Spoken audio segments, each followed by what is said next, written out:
এতগুলো পেন্টিং?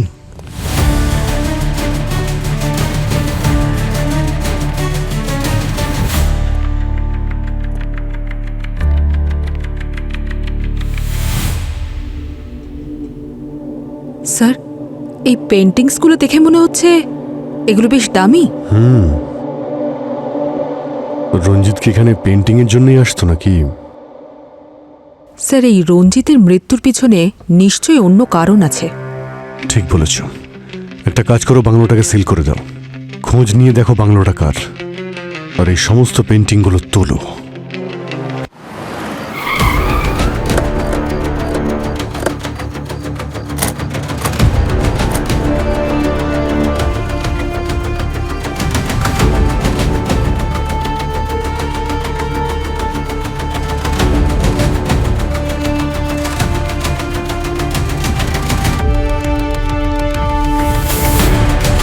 কোথায়? স্যার এদিকে। 1 মিনিট।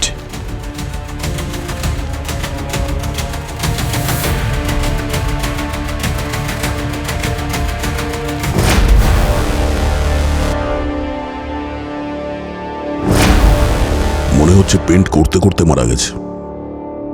এর পেন্টিং তো অমর হয়ে গেছে। আপনি একটু ওদিকে যাবেন।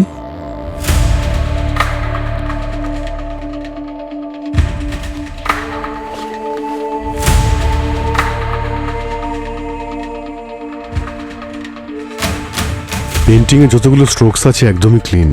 এই দেখতে পাচ্ছ এই শেষেরটা? অদ্ভুত না? মনে হচ্ছে এটা ওর শেষ স্ট্রোক ছিল।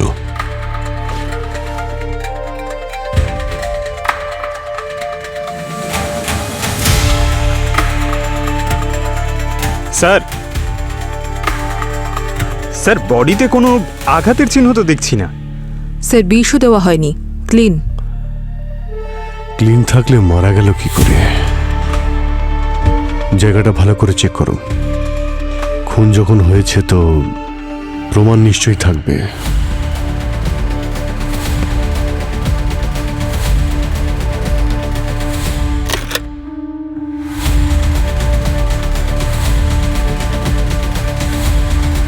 স্যার, ফোন পাওয়া গেছে, হয়তো রঞ্জিতের। লক আছে।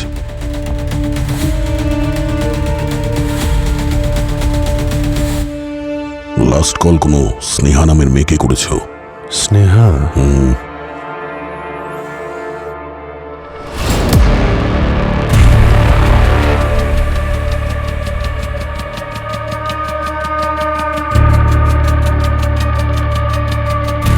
এই কাপে লিপস্টিকের চিহ্ন রয়েছে, মানে এখানে কেউ এসেছিল। এটা স্নেহা কিংবা ওর ওয়াইফ মালিনীও হতে পারে।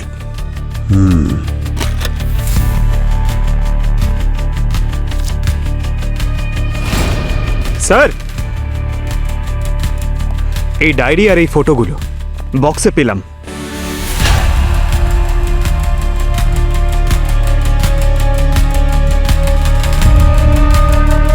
এই মেয়েটার ছবি তো, আচ্ছা এই মেয়েটার পেন্টিংই তো করছিল। হ্যাঁ স্যার, একদম ডিটো। কফি মাগে লিপস্টিকের চিহ্ন,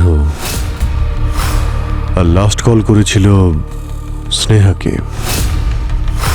আর তারপর এই ডায়েরি আর মেয়েটার ফটো। এই মেয়েটার রঞ্জিতের সঙ্গে কোনো না কোনো সম্পর্ক ছিল। এই আবার স্নেহা নয় তো? চলো একবার ওর স্ত্রী মালিনীর সঙ্গে কথা বলি। আমি জানি না একে। হ্যাঁ, আমি এসেছিলাম এখানে, আমাদের অ্যানিভার্সারি ছিল, কিন্তু রঞ্জিত অ্যাজ ইউজুয়াল নিজের পেন্টিং নিয়ে বিজি ছিল। তারপর আমাদের মধ্যে ঝগড়াও হয়েছিল, কিন্তু যেহেতু ওর পেন্টিং কমপ্লিট করার ছিল সেজন্য আমি চলে গেছিলাম। আপনি চলেই যখন গেছিলেন তাহলে ফিরে এলেন কেন? আমি ভাবলাম যে এই সিচুয়েশনে যেন মুড খারাপ না করে, অ্যাটলিস্ট অ্যানিভার্সারির দিন একসাথে টাইম স্পেন্ড করে, শুধু এই জন্যই এসেছিলাম স্যার। কিন্তু যখন আমি এখানে এলাম তখন তখন রঞ্জিত ওয়াজ অলরেডি গন। হ্যাঁ স্যার, অনেক চিৎকার চেঁচামেচির আওয়াজ আসছিল ভেতর থেকে। স্যার আর ম্যাডাম দুজনেরই মাথা গরম ছিল। এই রঞ্জিত স্যারের মনে হচ্ছে কোনো মেয়ের সঙ্গে চক্কর ছিল, আর সেই জন্যই ম্যাডাম বারবার হুমকি দিয়ে বলছিল ওকে ভুলে যাও, তা না হলে ঠিক হবে না। মেরে ফেলারও কি হুমকি দিয়েছিল নাকি? হুমকি মানে স্যার খুব আজে বাজে কথা বলছিল, আমার তো বলতেও খুব লজ্জা করছে স্যার। আচ্ছা, তোমার কি এটা মনে হয় যে তোমার ম্যাডামই তোমার সাহেবকে মেরেছে? আসলে ব্যাপারটা কি স্যার, ম্যাডাম খুব রেগে এখান থেকে চলে গিয়েছিলেন।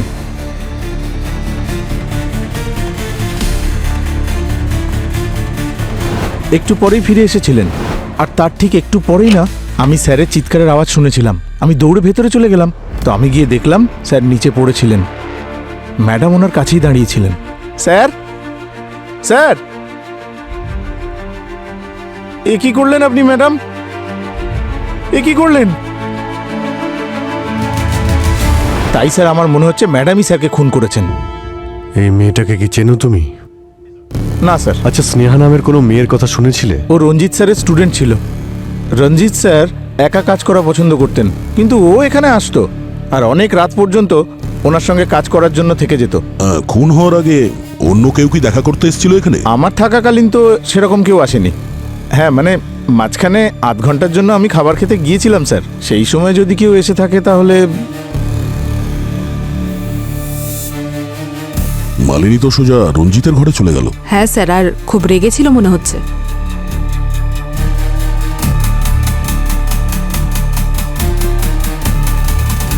একটু ফরওয়ার্ড করো তো।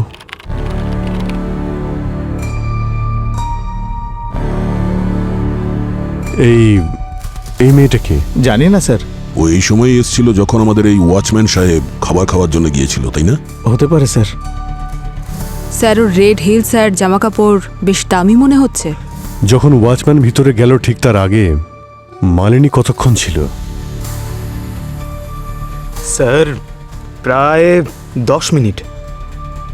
আচ্ছা, ওই যে মেয়েটা যে ওর মুখটা ঢেকে রেখেছিল, ও কতক্ষণ ভিতরে ছিল? স্যার ও 10-15 মিনিট স্যার। 10-15 মিনিট তো কাউকে খুন করার জন্য যথেষ্ট। দুজনেই অনেক সময় পেয়েছে।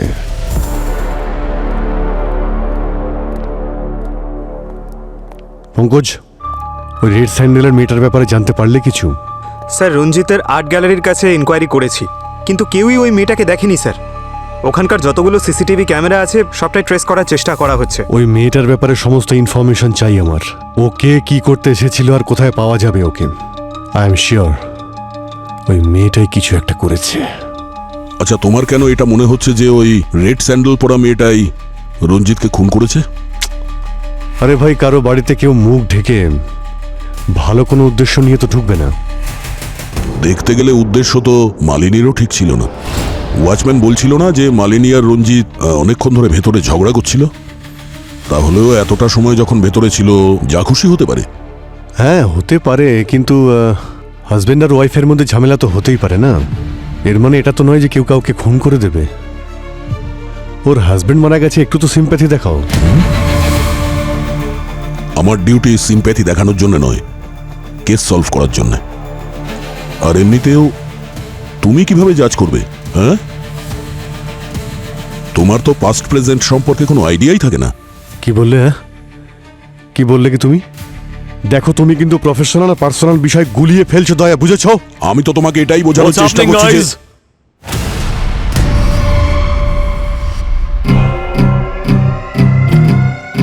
কি হচ্ছে এখানে?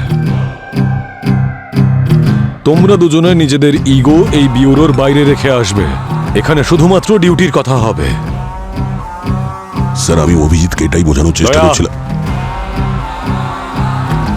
তোমরা দুজনে যদি এইভাবে নিজেদের ওপর এইভাবে আঙুল তুলতে থাকো, তাহলে এই কেসটা কখনোই সলভ হবে না।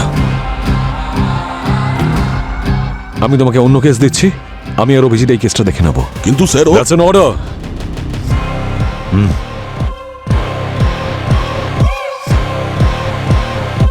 Yes sir.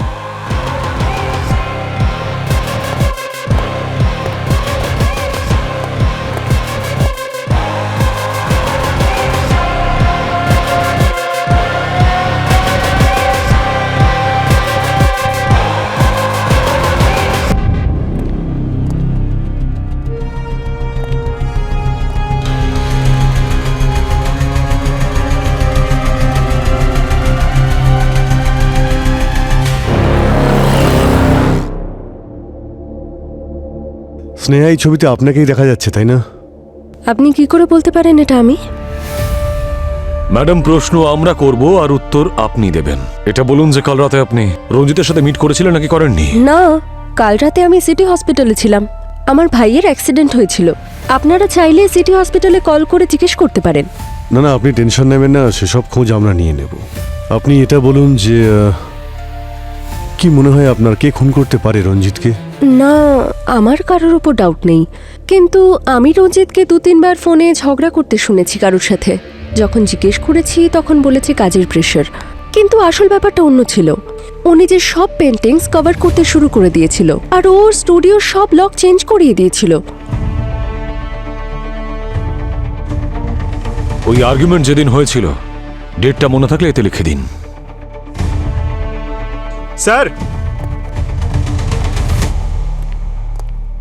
স্যার, ওই মেয়েটা যার ফটো আমরা রঞ্জিতের স্টুডিওতে পেয়েছিলাম, ওর বিষয়ে জানতে পেরেছি।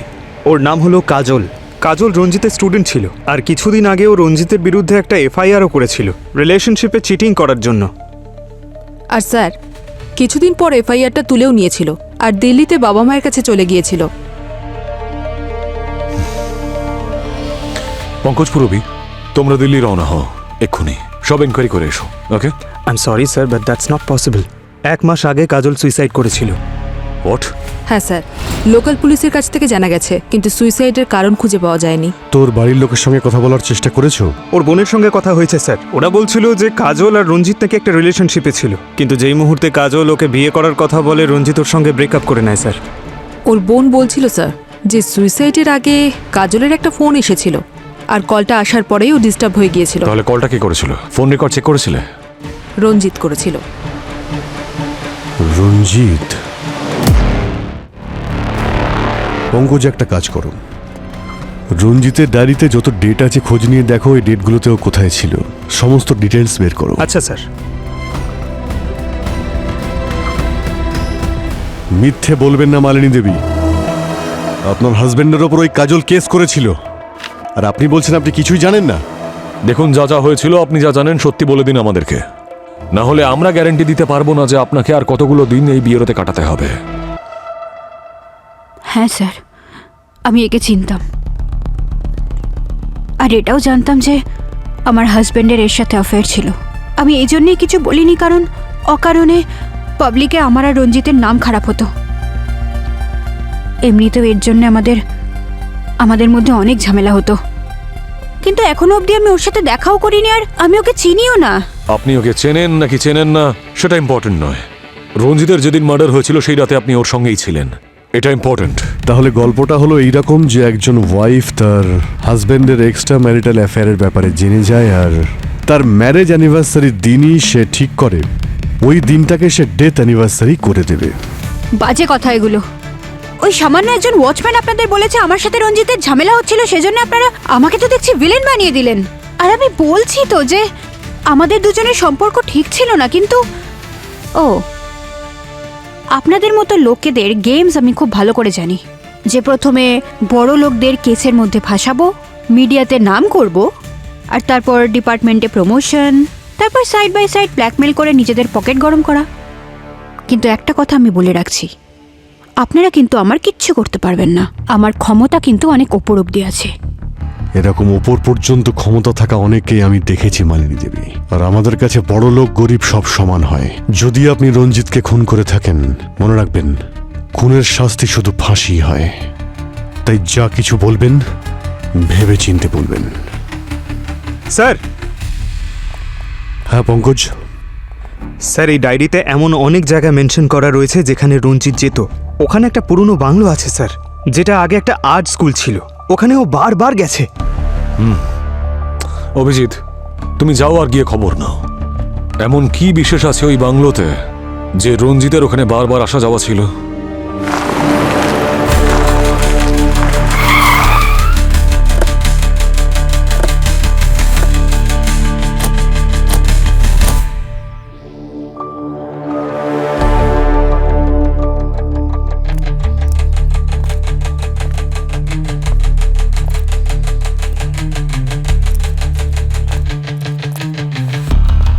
স্যার, ভেঙে দেবো?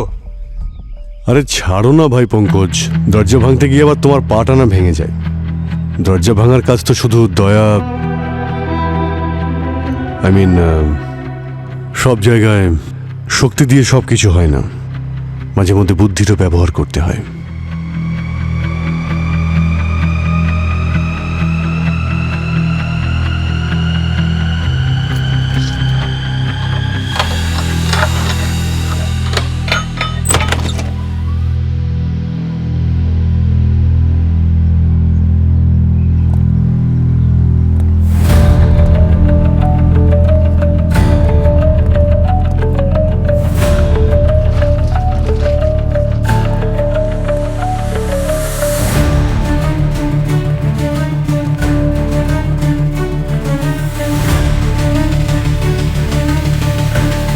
এতগুলো পেন্টিং!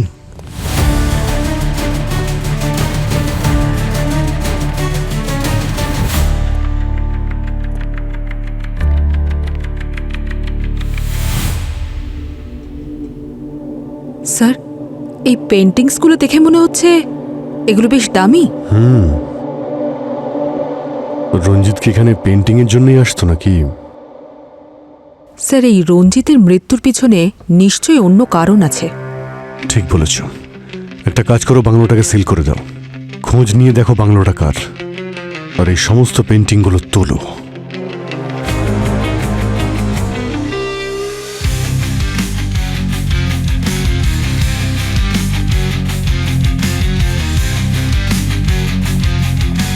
কি ডক্টর সালনকে, এই পেন্টিংটাকে নিয়ে আপনি কি টাইম পাস করছেন? আপনার কাছে আমরা একটা ডেড বডি পাঠিয়েছিলাম, কিছু জানতে পেরেছেন নাকি?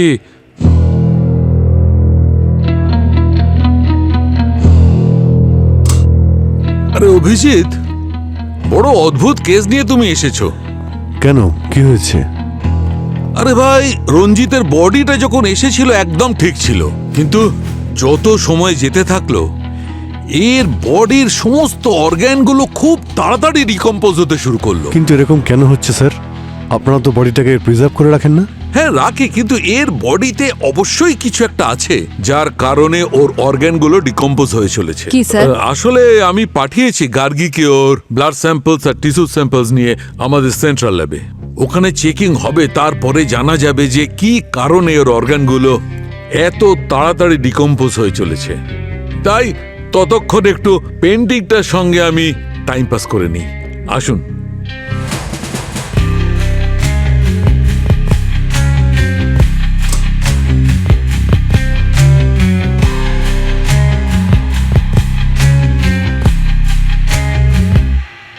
এই দেখুন, পেন্টিং এর সঙ্গে টাইম পাস করে আমি কি পেয়েছি। কিছু রহস্যকে রহস্য রাখার জন্যে মরতেই হয়। এমন কোন রহস্য আছে যে কারণে রঞ্জিতকে এইভাবে মরতে হলো?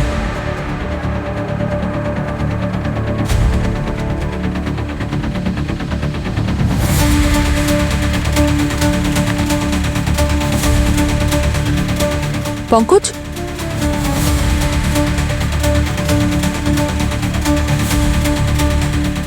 এই দেখো।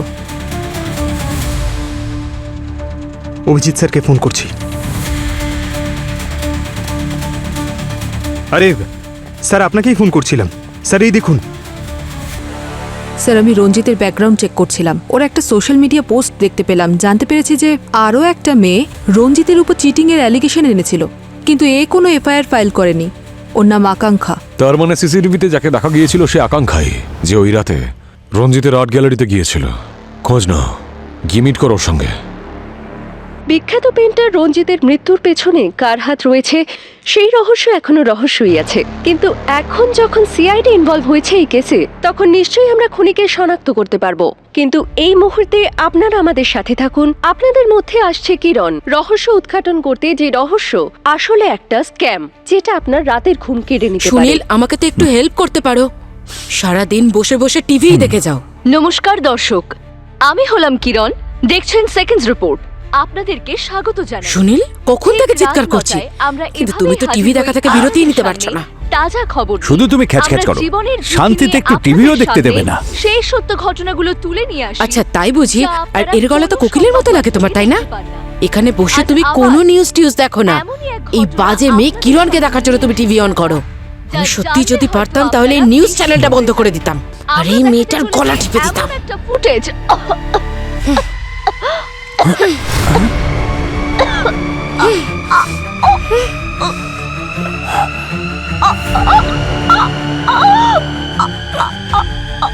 এই তো মরে গেল, খবর করতে করতে নিজেই খবর হয়ে গেল। ভয় লাগছে আমার, আমার গলাটা টিপে দিও না, আর কখনো খবর দেখবো না। 1 মিনিট, দেখে দেখি সরে যান। স্যার এদিকে।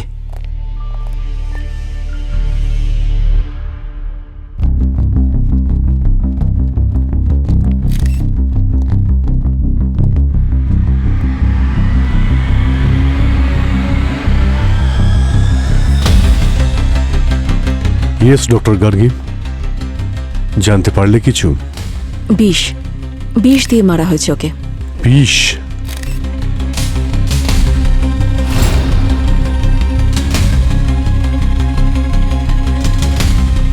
ওর নখগুলো দেখছেন স্যার, একদম নীল হয়ে গেছে, আর ওর ঠোঁটের চারিদিকের স্কিন শুকিয়ে গেছে। It's a clear case of poison.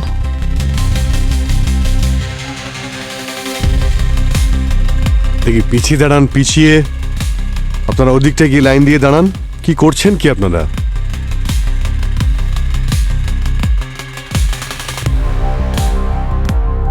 স্টুডিওটাকে ভালো করে চেক করুন। বিষ এখানেই দেওয়া হয়েছে মানে কোনো না কোনো এভিডেন্স তো অবশ্যই থাকবে।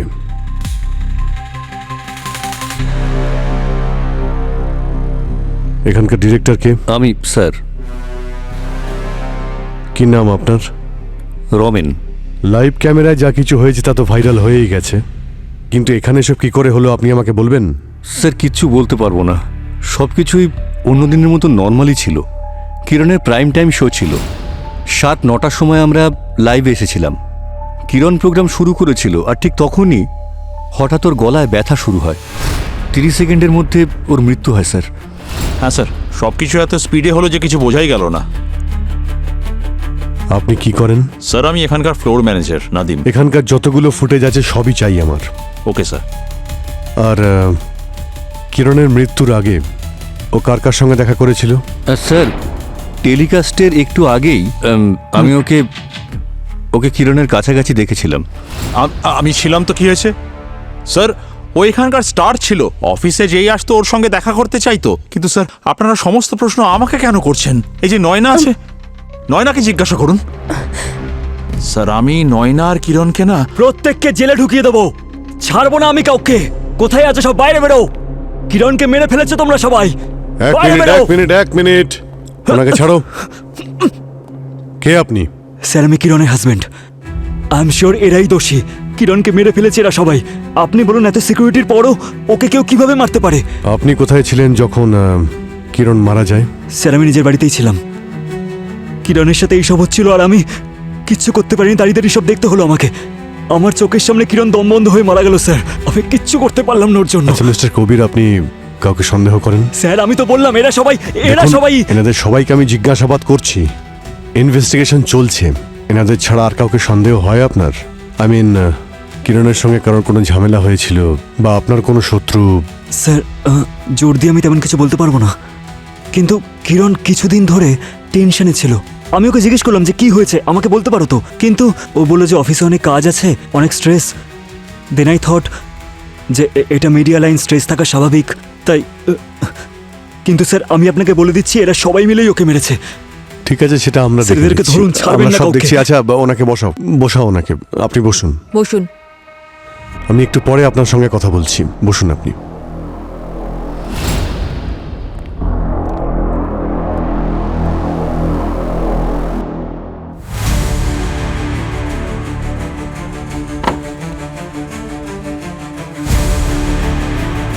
আচ্ছা আপনারা কি বলছিলেন নয়নার ব্যাপারে? হ্যাঁ স্যার, আমি যেটা বলছিলাম, আমি নয়না আর কিরণের মধ্যে একদিন প্রচন্ড ঝগড়া হতে দেখেছি। কি বলছে? কিরণের সঙ্গে ঝগড়া হয়েছিল তোমার? ইয়েস ম্যাম, আমার আর কিরণ ম্যামের একদিন আর্গুমেন্ট হয়েছিল। আমি একটা স্টোরি রেডি করেছিলাম, উনি সব ক্রেডিট নিজে নিয়ে সবার সামনে প্রেজেন্ট করে দিয়েছিলেন। তাই আমি ডিসাইড করেছিলাম যে ওনার ওই স্টোরির এমন স্টিং অপারেশন করব যে সারা জীবন মনে রাখবে। স্যার, আমার মনে অন্য কিছু ছিল না, শুধু আমি অফিসে সবার সামনে এক্সপোজ করতে চেয়েছিলাম। আপনি করেছিলেন স্টিং অপারেশন? Yes sir. আমরা কি দেখতে পারি? Ma'am, that's not fair. ওই স্টোরিটা আমি অনেক মাস খেটে লিখেছি, ওই ইনফরমেশনগুলোর জন্য আমি কত রিস্ক নিয়েছি, আর আপনি এভাবে আমার প্রজেক্ট থেকে আমাকেই বার করে দিলেন। রিল্যাক্স বেবি, তুমি এখনো একজন জুনিয়র রিপোর্টার। তুমি যদি ওই নিউজটা করো, মানুষজন তো ইন্টারেস্ট দেখাবে না, কেউ ঘুরেও তাকাবে না। তার মানে 0 টিআরপি। কিন্তু ওই রিপোর্টটাই যদি আমি সবার সামনে প্রেজেন্ট করি, তাহলে তখন ওটা ব্লকবাস্টার হয়ে যাবে। আর তোমার যদি এতই সমস্যা থাকে, তাহলে কোনো ব্যাপার নয়, আমাকে বলো। তাহলে কাল সকালে টেস্টে তুমি টার্মিনেশন লেটার পাবে, ওকে? স্যার, আমি শুধু আমার স্টোরি, আমার পরিশ্রমের ক্রেডিট চেয়েছিলাম, আর কিছু না। আর এইসবের মাঝে কিরণ ম্যামের মার্ডার কে করেছে আমি সত্যিই জানি না। কে মেরেছে আর কেন মেরেছে সেসব তো আমরা জানবই। স্যার, আপনি বিশ্বাস করুন বা না করুন, কিরণ অনেস্ট ছিলেন না। উনি এই অফিসেও সবাইকে ঠকিয়েছেন। আর কাকে উনি ঠকিয়েছেন? রোহিতকে ঠকিয়েছেন। মিস্টার রোহিত, আপনার সঙ্গে কি হয়েছিল? স্যার, আমি আর কিরণ একসাথে প্রাইম টাইম শো চালাতাম। ও আমাকে ব্ল্যাকমেল করে আফটারনুন স্লটে ঠেলে দিল। ব্ল্যাকমেল তো কেউ তখন করে যখন কেউ কোনো খারাপ কাজ করে থাকে। তাড়াতাড়ি বলো কি করেছিলে তুমি? আমি বলছি স্যার, আর আর আমার তেমন কিছু লুকোনোরও নেই। আমি একবার ভুল নিউজ চালিয়ে দিয়েছিলাম, আর কিরণের কানে সেটা পৌঁছে গিয়েছিল, আর ও আমার কেরিয়ার নিয়ে হুমকি দিয়েছিল, আর সেজন্য আমি চুপচাপ প্রাইম টাইম ছেড়ে দিয়েছিলাম। মিস্টার রোহিত, নিউজ চালানো একটা দায়িত্বের কাজ। এরপরে এরকম ভুল না করলেই ভালো হবে। হ্যাঁ স্যার। আমি সব জায়গায় খুব ভালো করে দেখেছি স্যার, বিষের কোথাও কোনো ট্রেস নেই। আচ্ছা, ডক্টর গার্গী, কিছু পেলে তুমি? স্যার, আমি সব কিছু চেক করে নিয়েছি, কিন্তু বিষের কোনো সোর্স পাইনি। কি বলছো কি তুমি? মার্ডার যখন হয়েছে সবকিছু হাওয়াতে কি করে মিলিয়ে গেল? স্যার, বডিটা ল্যাবে নিয়ে যেতে হবে, পোস্টমর্টম করার পরেই আমি কিছু বলতে পারবো। ঠিক আছে, বডিটাকে ফরেন্সিক ল্যাবে পাঠানোর ব্যবস্থা করে দিচ্ছি আমরা।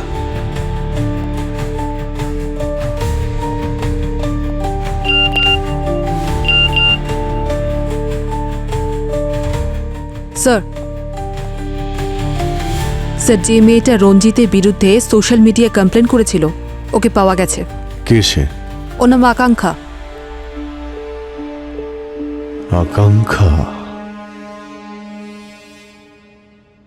কেউ যদি আমার ক্ষতি করার চেষ্টাও করে, তাও আমি তাকে কিছু বলবো না। আচ্ছা, প্রতিশোধ নিতেও নয়? What do you mean? I mean, আকাঙ্ক্ষা, তুমি যে সোশ্যাল মিডিয়ায় পোস্টটা করেছিলে রঞ্জিতের বিরুদ্ধে রাগ করে, সেটা দেখে মনে হয়নি রঞ্জিতকে তুমি এমনি ছেড়ে দেবে। রঞ্জিত আমায় চিট করেছিল।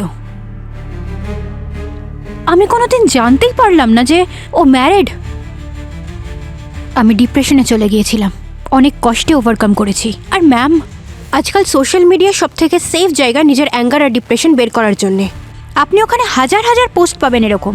আচ্ছা, সেই হাজারটা লোক রঞ্জিতের আর্ট গ্যালারিতে নিশ্চয়ই যেত না? এর তো মুখ ঢেকে আছে ম্যাম। আপনি কি করে শিওর হচ্ছেন যে এটা আমি? কাল রাতে কোথায় ছিলে তুমি? নিজের বাড়িতে। আমার স্টামাক আপসেট ছিল উইথ এ লিটল ফিভার। আমি ওষুধ খেয়ে ঘুমাচ্ছিলাম। কোনো প্রুফ আছে তোমার কাছে? ম্যাম, আমি একা থাকি। এবার একা থাকলে আমি প্রুফ কোথা থেকে দেব? আপনি তো একজন সিআইডি অফিসার, খোঁজ নিয়ে জেনে নিন। সে তো আমি অবশ্যই জানবো। স্যার, আমি আকাঙ্ক্ষার ফোনের লোকেশন চেক করেছিলাম, ও ঠিকই বলেছে রঞ্জিতের মার্ডারের সময় ও বাড়িতেই ছিল। স্যার, ওই বাংলোটা যে আছে সেটা কিন্তু রঞ্জিতের নামেই রয়েছে। রঞ্জিতের নামে? এত দামি পেন্টিং যেটা বিক্রি করে কয়েক লাখ টাকা কামানো যায়, সেটা আর্ট গ্যালারিতে রাখার বদলে ওখানে ওই পুরনো বাড়িতে কেন রাখতে গেল? স্যার, ওই স্নেহা যে বলছিল রঞ্জিতের সঙ্গে কার নাকি ঝামেলা হতো, ওই ডিটেল থেকে একটা কমন নাম্বার সামনে এসেছে, বিক্রম নামের কেউ। একের পর এক চরিত্র দেখছি বেড়েই চলেছে এখানে। এই বিক্রমের অ্যাড্রেস কি আছে? ওহো, কি এলো এখন আবার?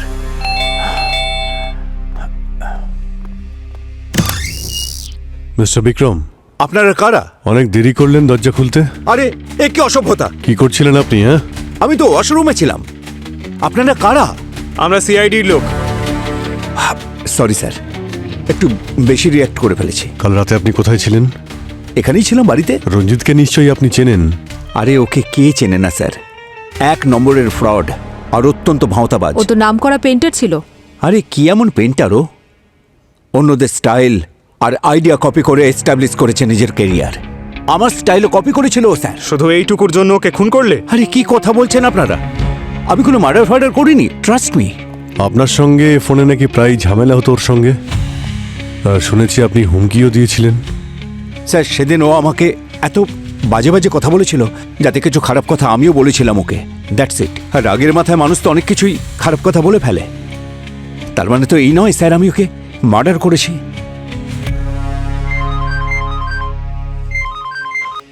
হ্যাঁ ডক্টর সালুখে।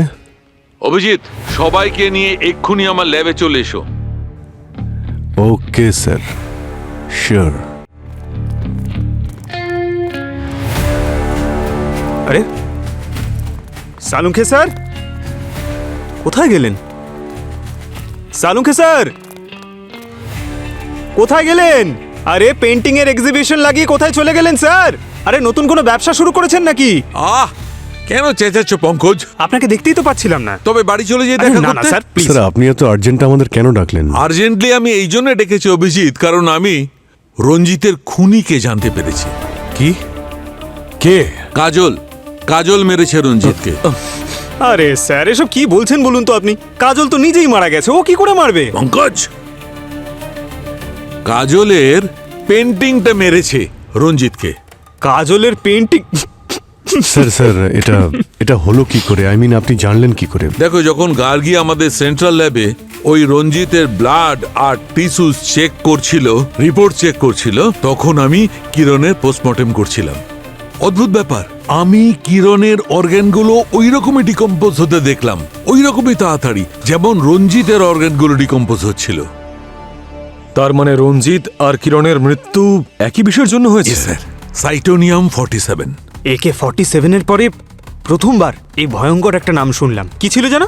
সাইটোনিয়াম 47। সেটাই? হ্যাঁ, সেটা খুব বিপজ্জনক বিষ পঙ্কজ। ইনফ্যাক্ট AK-47 এর থেকেও বেশি। 1 সেকেন্ডেই সব শেষ হয়ে যায়, ডেড। আর খুব তাড়াতাড়ি ওর অর্গানগুলো ডিকম্পোজ হতে শুরু করে দেয়। স্যার বিষ যখন ছিল তখন আপনি বডিতে কেন পেলেন না? এটাই তো এর বিশেষত্ব স্যার। এটা ভিকটিম মারা যাওয়ার কয়েক ঘন্টা পরেই ডাইলিউট হয়ে যায়। রঞ্জিতের কেসেও এটাই হয়েছিল। কিন্তু এই বিষটা এদের দুজনের শরীরে এলো কি করে? মানে রঞ্জিত আর কিরণ দুজনের মৃত্যুর আগে কোনো কিছুই তো খায়নি, আর না এদের শরীরে কোনো ইনজেকশন দেওয়ার চিহ্ন রয়েছে। ইউ আর রাইট, এই কথাটাই আমিও ভাবছিলাম। একই জিনিস আমাকেও খুব ভাবাচ্ছিল, কিন্তু আমি যখন রিপোর্ট দেখলাম একদম ক্লিয়ার। আর তারপর আমি রঞ্জিতের স্টুডিও গেলাম আর ওখান থেকে সমস্ত জিনিসপত্র তুলে আনলাম। বস, খুবই স্পেশাল কেমিক্যাল এটা, স্কিনের মধ্যে দিয়েও বডির ভেতরে প্রবেশ করতে পারে। আর রঞ্জিতের কেসটায় এই বিষ ভেতরে ঢুকেছে লিনসিড অয়েলের মাধ্যমে। লিনসিড অয়েল, যা বেশিরভাগ পেইন্টাররা নিজেদের পেইন্টিংয়ে ব্যবহার করে। পেইন্টার মাঝে মধ্যে তুলির সঙ্গে সঙ্গে নিজেদের হাতও ব্যবহার করে। ব্যাস, এই সুযোগটাই খুনি কাজে লাগিয়েছে রঞ্জিতকে মারবার জন্য। আর স্যার কিরণ কিভাবে মারা গেছে? ও ঠোঁটে যে লিপস্টিকটা ইউজ করেছিল তার মাধ্যমে। ক্যামেরায় লাইভ যাওয়ার আগে নিশ্চয়ই ইউজ করেছিল। And that's it, game over. তাহলে এই কেমিক্যাল যদি, মানে এই বিষটা, এটা যখন এতটাই ডেঞ্জারাস, তখন এটাকে অ্যারেঞ্জ করা বা তৈরি করা নিশ্চয়ই ততটাই মুশকিল। অ্যাকচুয়ালি এই কেমিক্যালটা যতটা বিপজ্জনক, এটা তৈরি করা ততটাই সহজ। এইটা তৈরি করবার জন্য যে কেমিক্যাল, যে কম্পোনেন্টসের দরকার পড়ে, সেসব খুব সহজেই মার্কেটে কিনতে পাওয়া যায়। খুব লো আইকিউ এর লোকেরাও ইন্টারনেট দেখে এটা বানাতে পারে। তার মানে রঞ্জিত আর কিরণের মৃত্যু হয়েছে একই বিষে। ডেফিনেটলি দুজনের খুনি একজনই হবে। তাহলে খোঁজ নাও যে এই দুজনের মৃত্যু একই বিষয়ের কারণে হওয়া কোনো কোইন্সিডেন্স নাকি কানেকশন।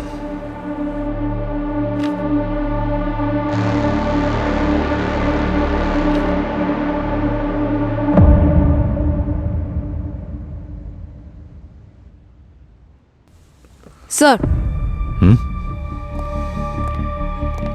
স্যার কিরণের জিনিসপত্র থেকে আমরা কিছু ফেমাস পেইন্টারের পোর্টফোলিও পেয়েছি আর কিছু পেইন্টিংসের ফটোজ। এই দেখুন, এটা এটা এই পেন্টিংটা, এটা তো ওই পেন্টিংটা যেটা রঞ্জিতের বাংলোতে দেখেছিলাম। তার মানে এই কেসে শুধু মার্ডারই নয়, নকল পেন্টিং তৈরি করার একটা অ্যাঙ্গেলও রয়েছে।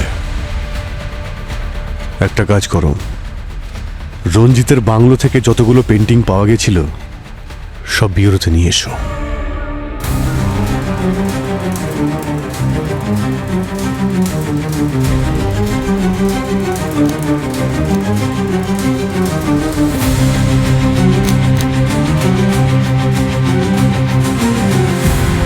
স্যার, আমরা জানতে পেরেছি এই পেন্টিংসের অরিজিনাল কপি লন্ডন, অস্ট্রেলিয়া আর সাউথ আফ্রিকাতে রয়েছে।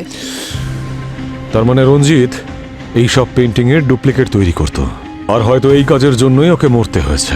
পুরোপুরি তুমি লাইটগুলো অফ করো আর ইউভি লাইট দিয়ে চেক করো, দেখো এই পেন্টিংগুলো কি গল্প শোনায় আমাদের। স্যার,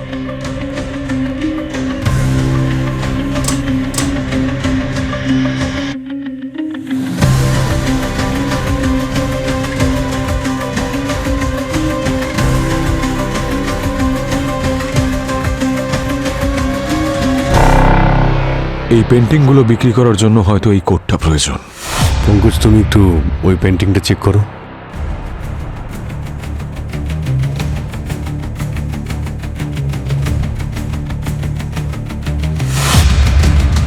এই ফ্লাওয়ারের চিহ্ন ওই পেন্টিংয়েও ছিল আর এই পেন্টিংয়েও আছে। আচ্ছা, এক কাজ করো, এটা দেখো তো। এই দেখুন স্যার, সব পেন্টিংয়ে কোড দেওয়া আছে আর ফ্লাওয়ারের চিহ্ন। এই ফ্লাওয়ারের চিহ্ন আমি কোথাও দেখেছি।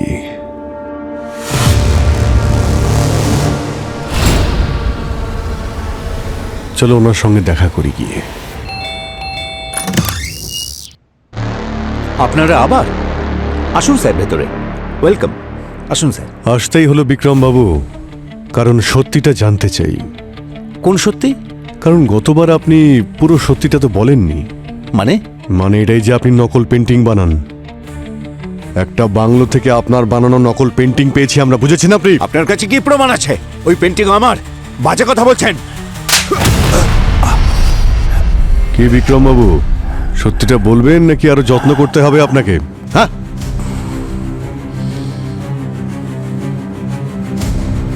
হ্যাঁ স্যার, আমি আমার পেন্টিং এর সিগনেচারের সাথে সাথে একটা ফ্লাওয়ারও বানিয়ে দিই।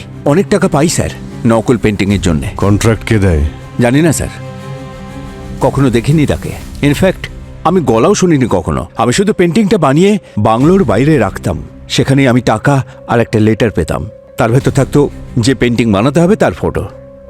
তা এইসব নিয়ে রঞ্জিতের সঙ্গে কেন ঝগড়া হলো? তেমন কিছু না, ও আমার ইল্লিগাল কাজের ব্যাপারে জানতে পেরে গিয়েছিল, আমাকে হুমকি দিচ্ছিল, বলেছিল আমি কাজ বন্ধ না করলে সবার সামনে আমাকে এক্সপোজ করে দেবে। স্যার, রঞ্জিতকে মারা হয়েছে কারণ ও নকল পেন্টিংসের বিজনেসকে এক্সপোজ করতে চেয়েছিল। কিন্তু কিরণকে মারা হলো কেন? খুনির সাথে ওর কি সম্পর্ক? কিছু তো ব্যাপার রয়েছে, না হলে খুন করবেই বা কেন? স্যার, এই বিক্রমের কথায় আমরা বিশ্বাস করতে পারি না স্যার। এই কেসটাতে সবাই মিথ্যে কথা বলছে। ক্রিমিনাল আবার কবে সত্যি বলে পঙ্কজ? এটা তো আমাদের কাজ, খুনিকে ধরা আর সত্যিটাকে সবার সামনে আনা। যতক্ষণ না এই কেসের সমস্ত সূত্র পাচ্ছি, এই বিক্রম আমাদের র্যাডারেই থাকবে। এখন আমাদের লক্ষ্য হলো ওই লাল স্যান্ডেল পরা মেয়েটা।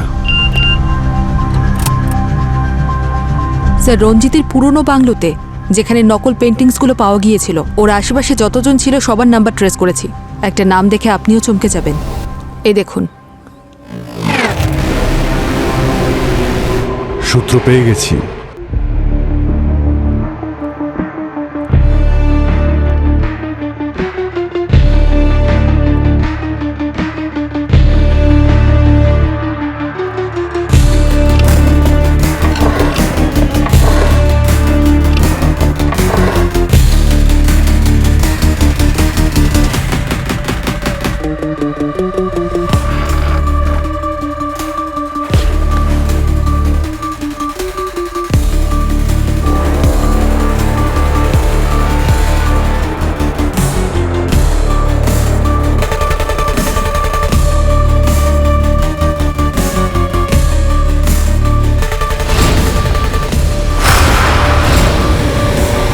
আরে ম্যাডাম, ব্যাপারটা বুঝুন, এনআরআই পার্টি অনেক বড়।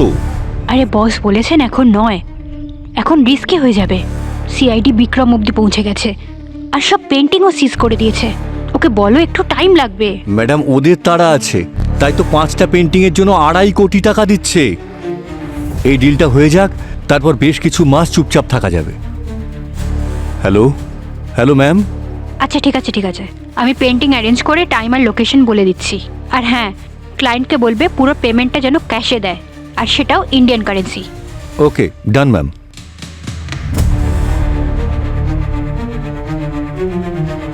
স্যার, আপনারা যা বলেছিলেন তাই তো করলাম।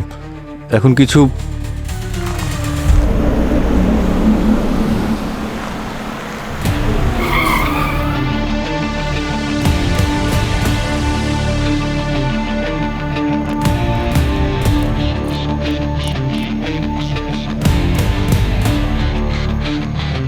হ্যালো স্যার, উনি আমাদের ক্লায়েন্ট।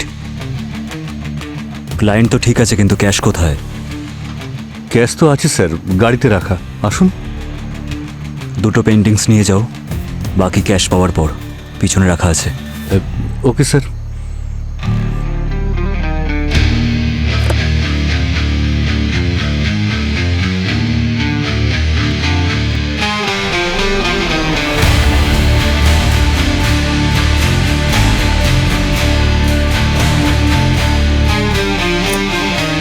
আমার চোখের সামনে কিরণ দম বন্ধ হয়ে মারা গেল স্যার, আর আমি ওর জন্য কিচ্ছু করতে পারলাম না। নিজের অ্যাঙ্গার আর ডিপ্রেশন দেখানোর জন্য আজকাল সোশ্যাল মিডিয়া সব থেকে সেফ জায়গা।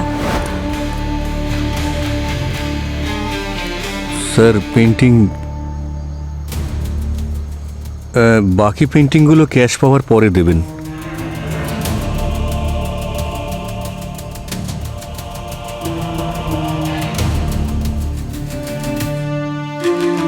Cash cash.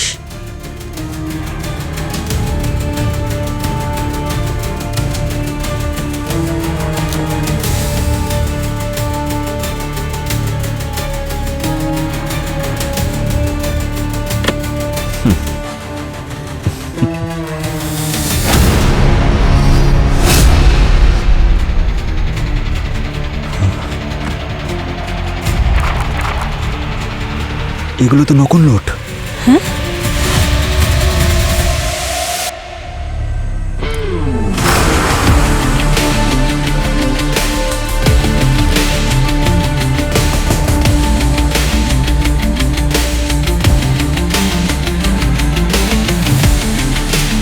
লাউ গাছ লাগালে আম পাবে কোথা থেকে মিস্টার কবির? নকল পেন্টিং যখন নকল ক্যাশ। সিআইডি? না, নো।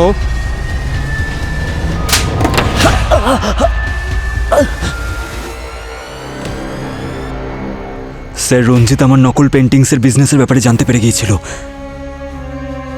ও বলেছিল যে আমার এই বিজনেসটা বন্ধ করতে হবে, না হলে ও আমাকে সবার সামনে এক্সপোজ করে দেবে। কিন্তু যখন আমি বিজনেসটা বন্ধ করলাম না, তখন ও কিরণের সাথে দেখা করলো যাতে মিডিয়ার সামনেই কথাগুলো আসতে পারে। রঞ্জিত জানতো না যে কিরণ তোমার ওয়াইফ? না স্যার, কিরণ আমার ওয়াইফ হওয়ার সম্পূর্ণ সুযোগ নিয়েছে। আমি ওকে কারোর সাথে ফোনে কথা বলতে শুনেছিলাম স্যার, যে ও প্রাইম টাইমে আমাকে এক্সপোজ করে দেবে, জেলে পাঠিয়ে দেবে আমাকে, আর তারপর আমার থেকে ডিভোর্স নিয়ে অ্যালুমিনির টাকা নিয়ে এনজয় করবে।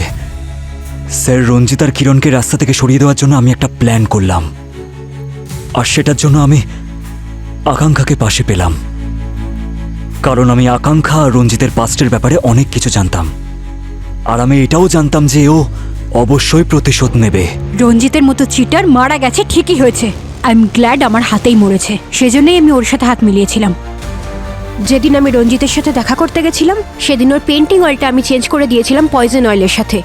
আর ঠিক সেইভাবেই আমি বাড়িতে কিরণের লিপস্টিকটা চেঞ্জ করে দিয়েছিলাম। এবার দেখো কিভাবে চেঞ্জ হয় তোমাদের লাইফ, যখন জেলের মধ্যে তোমরা পচে মরবে।